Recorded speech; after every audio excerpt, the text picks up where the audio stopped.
Looks like you're live now. Am I right on the countdown here? Yeah, yeah. I mean, a Oh, couple and seconds behind it, but holy shit, an extra fucking dapper tonight. Look at you. On the no vest and sweater. everything. No sweater. No sweater. Gonna run around all day. You're not as cold as you could be, huh? No, I'm freezing, man, but I did not, I, you know, did not bother to go change clothes. Still wear clothes. Gotcha. All right, let's get you hosted over here. No, thanks, Negan. There you go. Appreciate Yes, you that's what's hosting. important right there.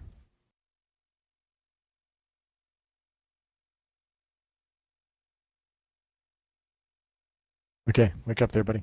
Oh, you got a little lamp next to you this time. Move it over a little bit. I did move over a little bit. Yeah, I've got my lamp next to me. All right. Oh, Yeah. oh your camera just went away. So, There it is. Okay, good. we're All good. right. Got your camera going. Got a little lamp going. No sweater. We're sweater free tonight. Sweater free. All right. Well, welcome to the DZPD Builds show week 12. 12. Yeah. As Negan That deserves noticed, a soda well, right there. does that I can get in on that. I'll drink my soda. There we go. Um, I'm Burt Reynolds, gamertag Burt Reynolds, and with me tonight again is the golden voice of gaming, Negan Killjoy. Hello. I think we need And to start yeah, calling. If I'm the golden voice, you got to be the dapper Burt Reynolds I'm going the on here. I'm the dapper Burt. Yeah, I'm not wearing a sweater tonight, and I'm freezing cold because I just got back from New Jersey for work, and so yeah, I'm sporting the vest tonight instead, and freezing cold because of it. But my hands haven't turned white yet, so there's that. There's a plus. Yes. Don't want white There's a hands. plus. Yeah, no white hands yet. Unless you're doing the really And hard this content, is the heroic stuff and just gripping your controller oh so tight. yeah, I'm white knuckling it. Yeah. Uh-huh. Well, so my shooting is gonna suck tonight because one, I'm exhausted, and two, I'm cold. So there's that. So when my potato aim is super bad, that's that's my excuse. We'll call it that. There you go. There you go. You're justifying it ahead of time. I like it. I'm gonna justify it now. I'm just I'm gonna make up a lame excuse for why I can't shoot stuff now. Yeah. So this is the DZPD builds show week. We said week 12, right? Week 12. So That is reminder of week what we're 12, yep. doing. You know, some weeks we play a game. Some weeks we just kind of talk. Every week, except for the weeks when we play a game, we feature a build. And so we're trying to look at builds that you could throw together just farming, lightly farming, not farming as a full-time job. And so tonight we have. I mean, as the weeks go by, I would argue, we're getting more optimized, even though we're not playing the game more. In fact, I think I played less this week than probably most. Um, That is true. That is but true. our In builds work are and getting more life optimized and in dad theory. stuff, you did play less. Yeah, I did play less. Yeah, a lot of dad stuff going on, and these wonderful dad builds that we put together. Wow, you just change clothes I want to dress up a little bit. like Fancy out of Jackie. nowhere. You're looking all extra dapper. I had to dress up a little bit for you. I think I look like a punk. I've got yeah, I've got a vest on. Hey, it's a vest. Oh, there you Sort of, go. There you go. sort of like real life. Um, That's exactly right. but our builds are getting more optimized. Would you argue? I mean, would you say that, Negan? I mean, I feel like they are. Yeah, I think well, So it goes along the same lines we've talked about before. Is you find the builds you like, and then you start finding the pieces that are improvements or tweaks here and there. And we've gone over a couple of different ones now that you've optimized because you found the pieces you were looking for. So there's yeah, always room. yeah. I mean, again, it really does come down to the amount of time you put in is what's going to get you over that RNG hump, unfortunately. And so the game definitely favors the person who no lifes this game, which we can't do. But the build I put together for this week is actually Negan got to run with me the other night. We were running District Union on Heroic, and I have this new build, and I think it might be the one I'm most proud of, actually. Um, it's not And this is new from ground up. This isn't. Is this built off of another build, or is this kind of one that you started putting uh, together just out of the blue kind of thing? no, this was one I put together out of stuff out of my stash. I mean, I'm not gonna say it doesn't share any common pieces with any other builds. It does a couple here and there maybe, but it was really inspired off the build we looked at last week, which, last week we looked at a Bloodsucker build for PvP. Um, and then we looked at a LMG build. This is inspired off that Bloodsucker build. So I kind of got the thought, like, well, one point we featured the Bloodsucker build, but it wasn't optimized for PvP. It was optimized for PvE. And I tried it out in PvE, and it was okay with Spotter. It did all right. It definitely dealt damage and had some good survivability, but I didn't like it more than my other Bloodsucker build.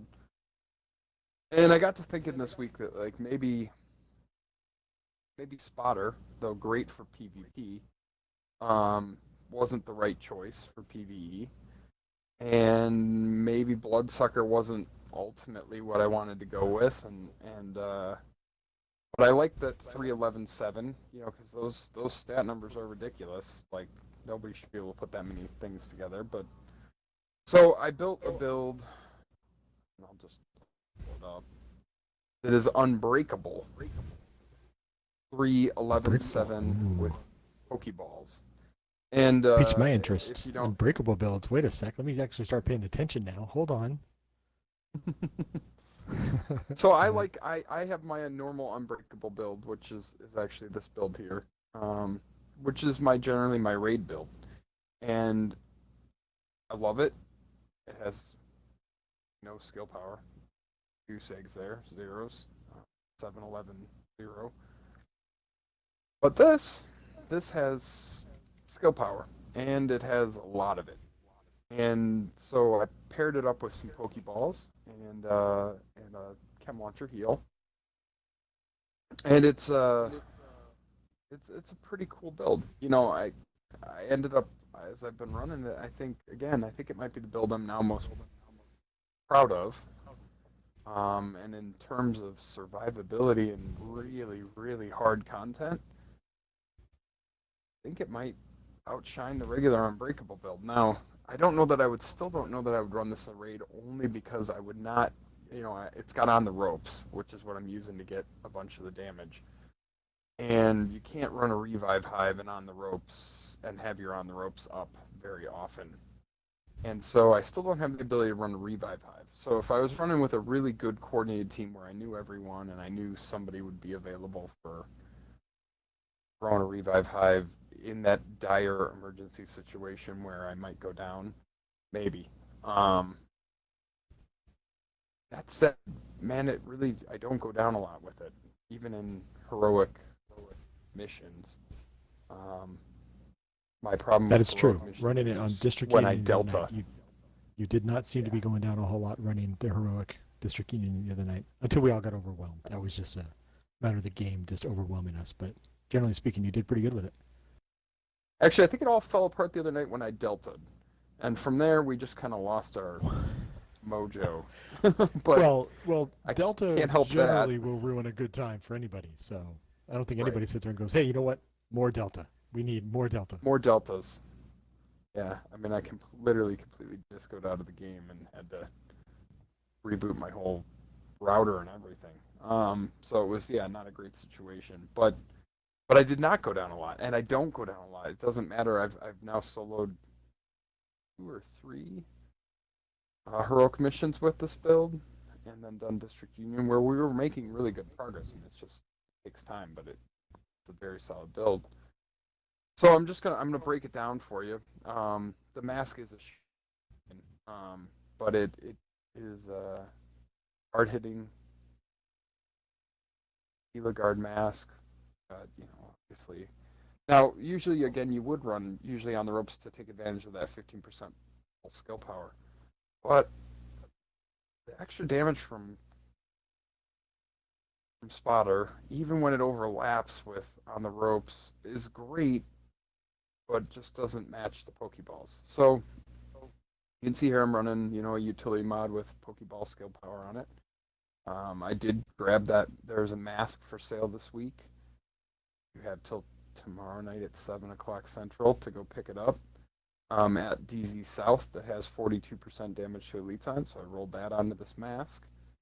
Backpack is going to have all blues and yellows. And I've got a Gila backpack where I've got on the ropes and destructive. And again, I've got a chem launcher and seeker mod in it. Destructive here for the extra explosive damage on the Pokeballs. And when you say the backpack needs blues and yellows, because your focus on this, it looks like is going to be armor and skill power. Obviously, you're giving up a little bit of health and a little bit of offensive stats for this build. Well, I can only have 3 reds because I want compensated on the gloves for the extra 15% weapon damage, right? So if I were to have weapon damage on my backpack, then I would have to give up weapon damage somewhere else. Okay. Maybe that's a fair trade. Like if I had a backpack, for example, Negan, that had 10.5% weapon damage on it and yellows and blues, it might be worth it. But then I would need to have either blue gloves or blue yellow gloves with compensated. It just, it doesn't particularly work with the pieces I have. So the easier place to get all yellows and blues is on a backpack. I mean, that is actually a somewhat common role on a backpack where it has no reds. I've got several different options. Maybe not in my. Yeah, see, I've got several just right here: yellows, blues, yellows. It's pretty common. That's the reason I went that route.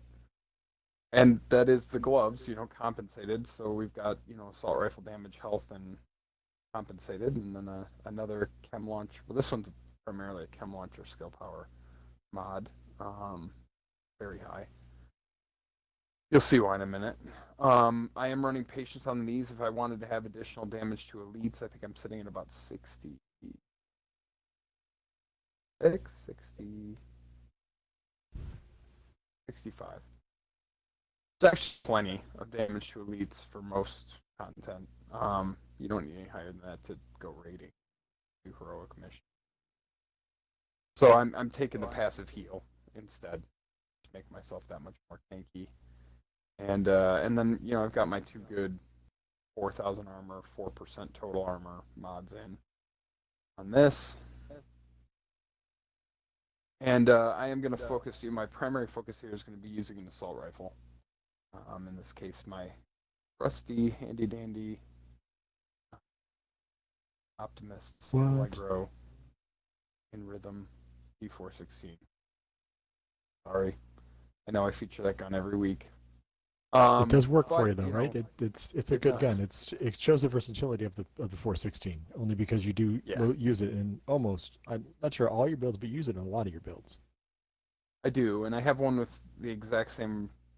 Well, it's Allegro and Ranger that has the exact same damage roll. It's a 99% damage roll, so it's very strong. Very strong rolls on them. But yeah, I use it in almost every build, if I'm honest. I have other, like I will occasionally swap it out, not in my loadout, but I do like the Mark 16 a lot, and I like the ACR a lot. So, I have both, and we'll run those. And every once in a while, I really like to get out my AK. I've got an AK with jazz hands. But the reason I'm not running this, because I really do like this gun. It hits hard. It's fun. I like the way it handles, and I like this. I really like this tactical Mark 16 as well. The reason I'm not running them is actually because on a skill build, the 3 bottom slot talents I really want to have are in rhythm, rooted, and is this recharged? Because they impact my skill damage and my ability to get field damage with skills. So those are the 3 I want. So because this has in rhythm on it, And how do they impact your skills? When you talk in rhythm and rooted and recharge, how do they impact your Yeah, skills? it's a good question. So in rhythm is basically, every so often you're gonna, I think it's once, no, yeah, once every 60 seconds. So you have a 5% chance to refresh your skills, um, basically reset your cooldowns, um, when you kill something. So whether you kill them with skills or you kill them with your gun, every 60 seconds you have a 5% chance for every kill you get. So basically every 60 seconds you're going to reset. And it's like freebies. You get like free round of Pokeballs out of nowhere. Rooted is when you're in cover. It can occur also once every 60 seconds. You get, I think it's 20% when in cover. So you go take cover, 25%.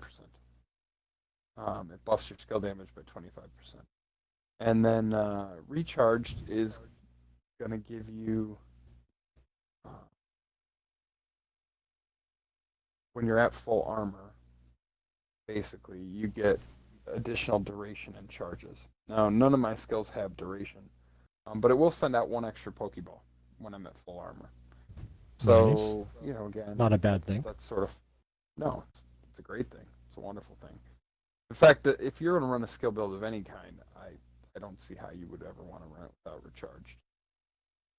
Personal opinion, but I think it's extremely valuable, free slot to have in your holster slot. And then I'm running this Fenris holster, which for the assault rifle damage, right? And I've got devastating on it. And I've got a blue yellow. I rolled the yellow because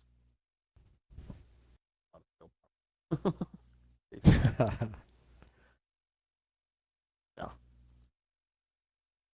And then the piece that is the genesis of this build. So I got this piece out of just a orange crate or a green crate, but this is the piece that made the build totally come together. Um, it's an Alp Summit chest, has a really decent skill power roll, not super high, but 800 is not nothing to sneeze at. I was able to roll over weapon damage onto it, and then it's got blue and yellow, mod slots in it. So, and it obviously it has Unbreakable on it, and so it was really the perfect piece, right? Because I'm picking up I'm picking up 2 blues on the chest. Several. What did I got? 3 here, so that's 6, 7, 8, 9, and then the rest are coming from the knees. So I was able to really put together, a really solid 11 blues and still have those 7 yellows, and it's a very strong 7 yellows, right? So I've got skill power, a lot of skill power, almost 1500 just off of the chest and holster. Pretty solid numbers Which as far as skill allows, power goes. yeah. So like, and again, when we look at this, we're gonna look at the skill power in the skill because I'm using mods to bump it up, but I'm just under 3000 here, right? Which allows me to equip my best mods. So I've got 193% skill haste and 2 basically 97% damage mods. There's a lot of oomph. So mine's going out at 427,000. They go out every 12.6 seconds. A lot of mine. But then this is really the cool one, right? So I'm actually able to run a 90% heal and a 54% heal. I need a better secondary heal. If I had another 90, that would be amazing. But I can armor repair myself for 120,000. So again, adding to that survivability, because I'm also getting that passive heal. If I'm in cover, which is where my skills are going to do best anyway, I'm getting that passive heal from patience, and I'm able to drop monster heals on myself. So, very, very cool stuff. And then the other thing I've got going on here is I'm running this M14, which of the rifles, the reason I'm running it is I need to be able to instantly kill something with a headshot. I also have a sniper rifle I can run in its place should I decide to. But I don't know, sniper rifles, the accuracy on them, it's just so, you have to wait so long for that reticle to snap in. Where I put the sniper rifle. And why are you looking for headshot kills? Because it has this talent called Spike on it, and headshot kills grant 35% skill damage for 20 seconds. So Oh, again, gotcha. Okay. another buff to the skill damage, right? Because I really want a lot of skill damage. So that's then And to the be gun I'm fair, running. talking about the RNG gods and how you had to get this, we ran for about a week or so. Everybody on the team looking for an assault rifle or a rifle with spiked on it. So this isn't just a matter of it just Correct. dropped in your lap. This was a matter of, grinding down a little bit, doing the normal dad time we had, and actually finally getting you this, and it helped with this build as well, right? Yeah, So I begged, RNG. borrowed, and stealed for that gun. Not this gun. I rolled it onto this gun. But I literally, like, yeah, you're right. For 5 nights in a row, everything we did, I was like, hey, if anybody gets anything with spiked on it, I want it. And we did finally get it, but it took an exorbitantly long amount of time, considering for a very large portion of that, we had 4 people running, whether it was invaded missions or I think we ran bounties one night, like fucking Mm-hmm. monster amounts of loot, plus my own farming. And going and picking my DZ drop every day and opening all kinds of FPCs. So for the fact that it took 4 nights to finally get I think it was first an assault rifle. It's funny how this game works, right? It's streaky. So it's like we couldn't get that to happen. Then somebody dropped me an assault rifle, and then I got like 4 more assault rifles in the next hour with spiked on them, and finally got a rifle. And I think you gave me the rifle, Negan. So it's like, how can you make sense of that, right? Right. Why could I Well, the not game get knows. it? We talked about that. The game hears what you want and says no, and then once you get it, it like, oh, you want more. That's what the game does. That's how Right. RNG works for us. That's what happens. Definitely how it works for us. It probably doesn't Mm-hmm. work that way for Absolutely. everyone, but it definitely works that way for us.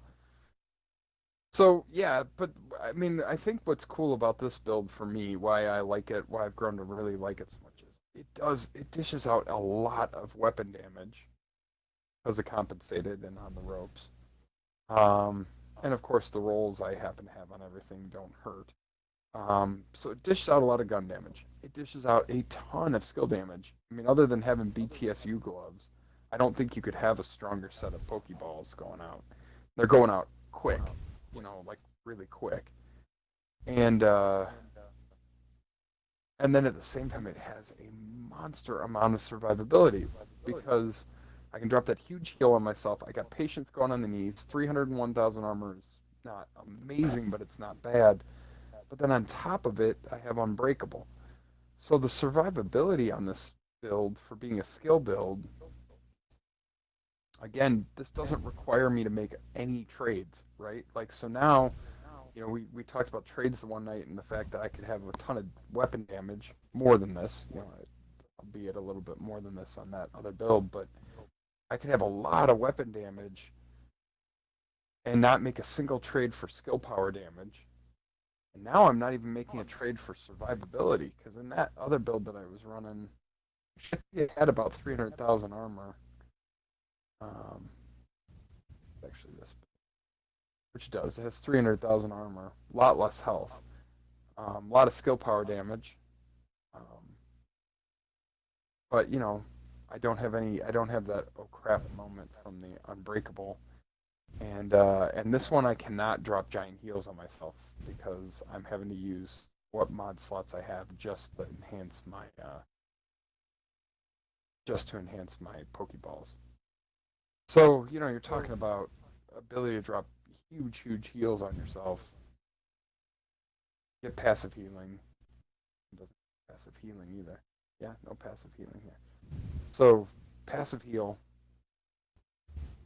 giant heals that you can drop on yourself, super strong Pokeballs, and if I have an oh crap moment where I stood up too long, I get my Unbreakable to proc, and then it's that good reminder, hey, get in cover.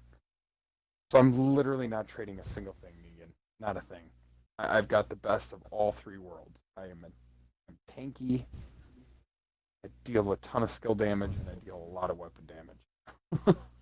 So your strategy for playing this, though, it sounds like as you talked about this, it was more or less again from cover more than face tanking. So you're not running out in the middle of the battle doing all the killing right there. You're using your weapon damage, but you're not face tanking, as they say. You're still using your skills more than anything else. Yeah, I mean, Or how are I'm you running definitely it? shooting from cover, right? Because I'm getting patience. I want to be in cover.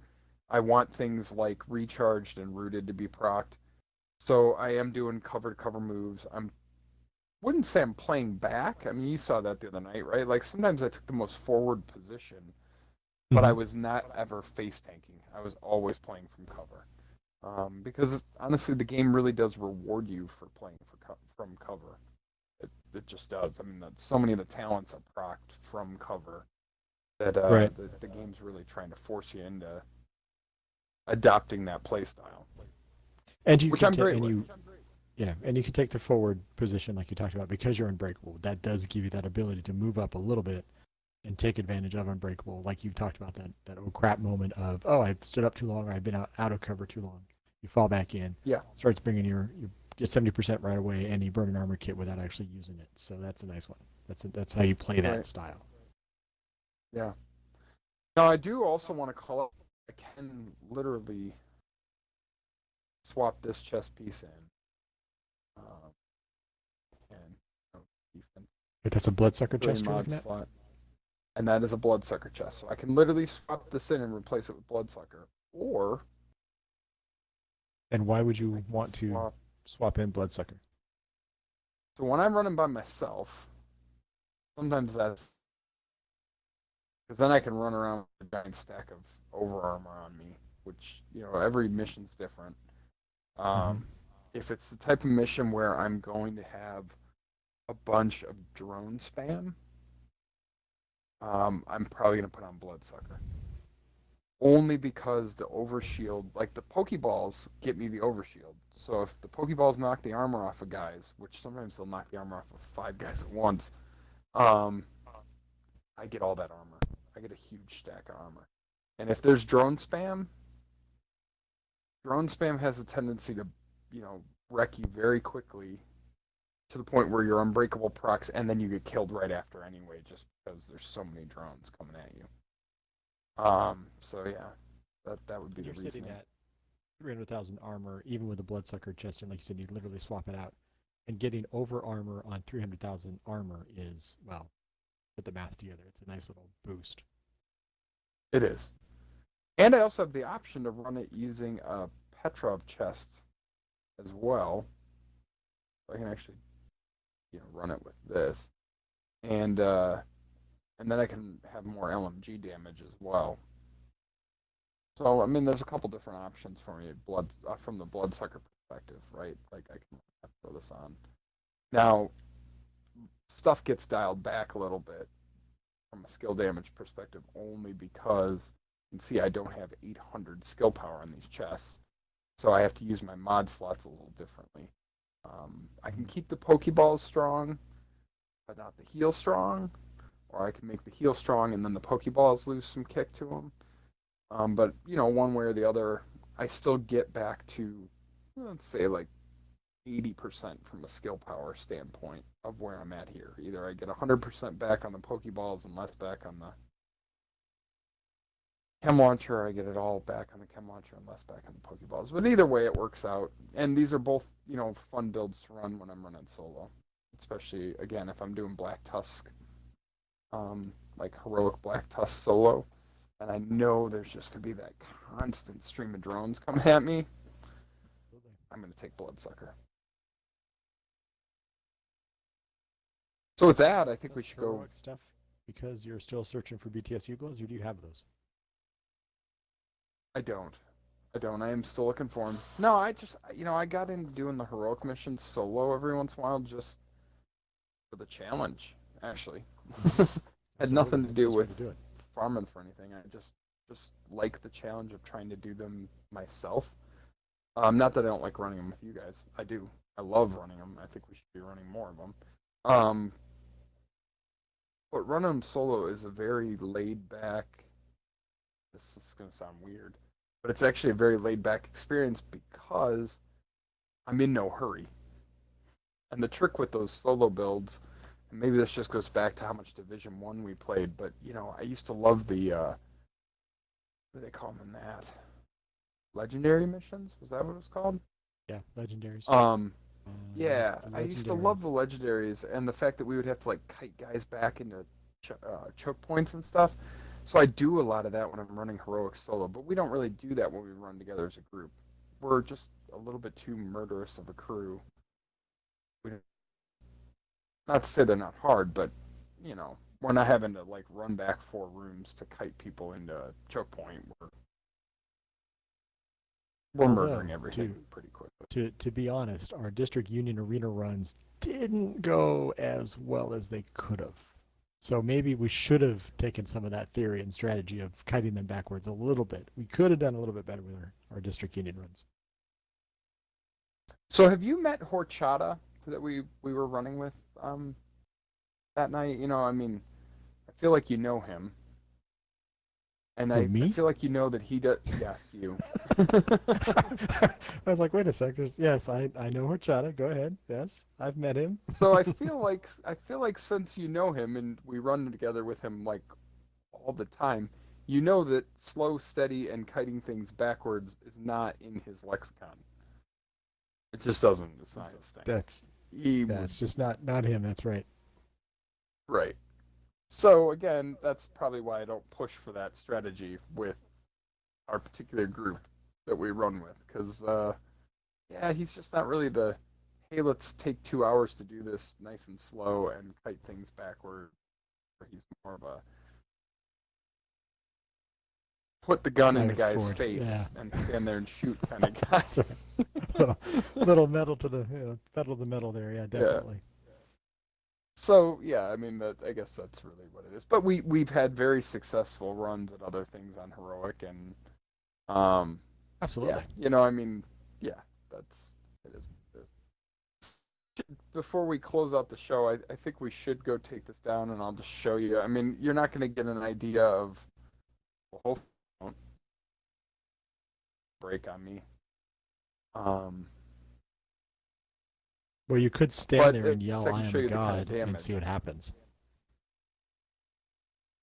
Well, we know what's going to happen. My Unbreakable is going to proc, and then I'm going to 4 damage, and then I'm going to die. But Yes, we don't want that. Yes, we already disclaimed and justified any potato aim that we experience here as well.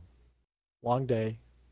The yeah, Burt which of one's course traveling the and one stuff. night when I'm using a rifle here and actually need to have good aim, my hands are Oh yeah. freezing cold and I'm exhausted. But yeah, and I don't know that you're going to see Spike actually work here, just because these guys, Spike I would usually use to proc off of a red bar, but these guys are all purple. But um, see what I can do.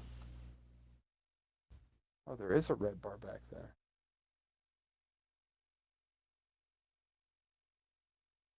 Who's not taking damage? That's interesting.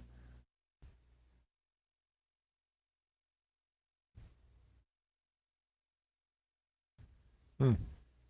So there were 5 with the yellow bar. Pokeballs went out, took out 5 of them pretty much, and there goes the Yeah, yellow bar. yeah. And now and I did get a headshot kill on him. You can tell the headshot kills by how awesome the bloody brain sound is. Um, Mm-hmm. so now I 20% skill damage here for 20 seconds. So the red bar's gonna mean nothing to you as you get over there.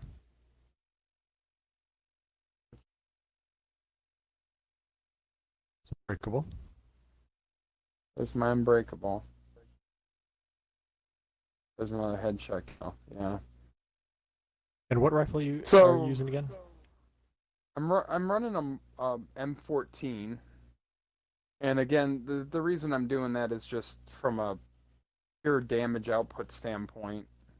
No other rifle. I mean, it's comparable to a sniper rifle. in terms of output, like a low-end sniper rifle. So that's why that.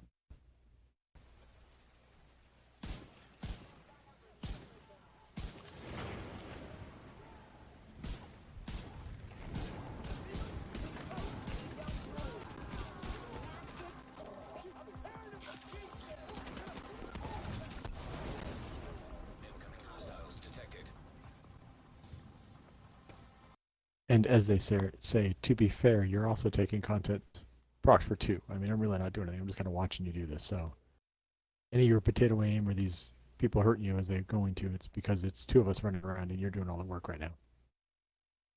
Yeah. So there is that. So keep that in mind. Yeah, normally red bars are a one-shot headshot kill for me, but it certainly helped that I'm exhausted. I'll tell you that. Still dropping them pretty fast. They're still going down pretty fast. Well, but that has nothing to do. That just has to do with my skills. Well, that's what I'm saying. Is this was kind of a unbreakable skill build is kind of what you put together. So I'm just pointing out how fast they are dropping down. So your potato aim isn't a hindrance with you needing to drop your pokeballs and stuff. No. No, that's what's great about it, right?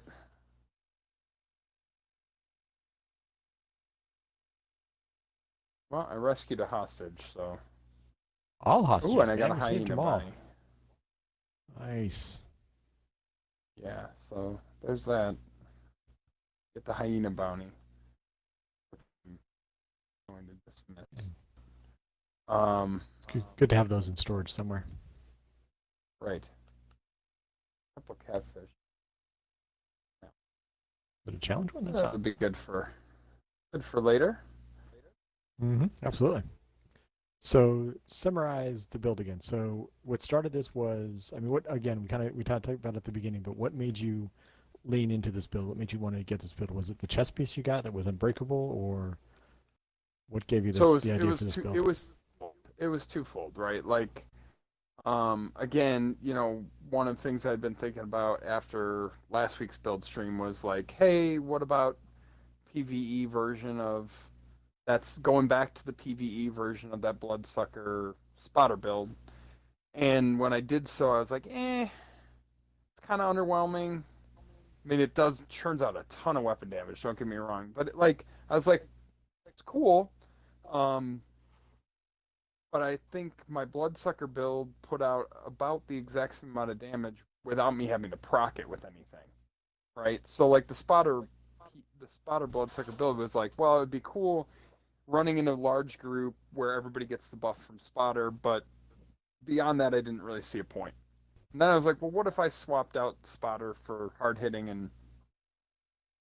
and did pokeballs with it? And I did it, and I built that Bloodsucker build that I was just using that Murakami chest, right? I built that, and I was like, oh, that's really cool, and it played really well, and I did a heroic mission with it, and it was super fun. And then I got this chest dropped. I was like, wait a minute. What about? And we knew we were running District Union, and so I was like, let's see if I can make this thing work. Nice. And so I really optimized it because I was like, try and make something that's very survivable.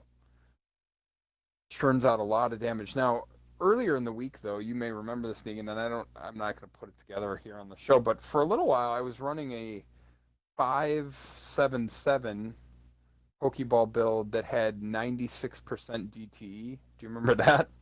That was also kind of fun. Yes, that was kind of fun. It was not very. It had no survivability. It was like 240,000 armor.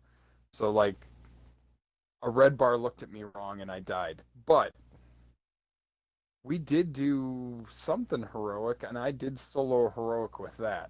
And you just had to play back a lot further because when I had one piece with destructive, I have all the pieces. I just don't feel like putting it back together. But I had one piece with destructive, and everything else had hard hitting on it. And that was the other thing that came up this week. That one was the one where I was just trying to figure out a way to use this holster. This is for sale at DZ West.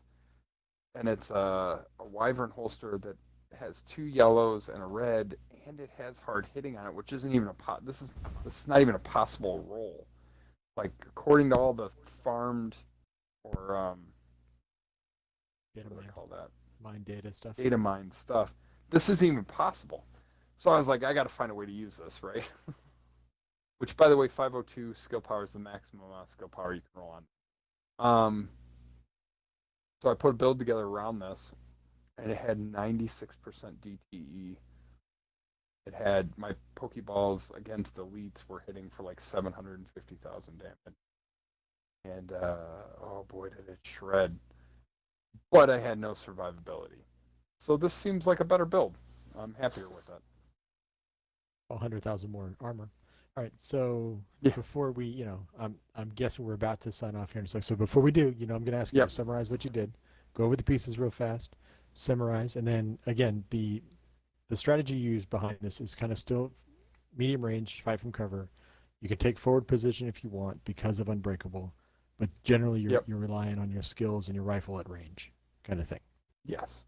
Yes. All right. Well, I'm usually actually relying on my assault rifle range. I could run an LMG in this slot as well, Negan. I think the other night when I ran District Union, I did. You can run whatever you want here, but the trick here is really in rhythm, rooted, recharge, and then you're going to have a lot of Gila pieces. So you'll notice I have 4, right, to get that 11, 7.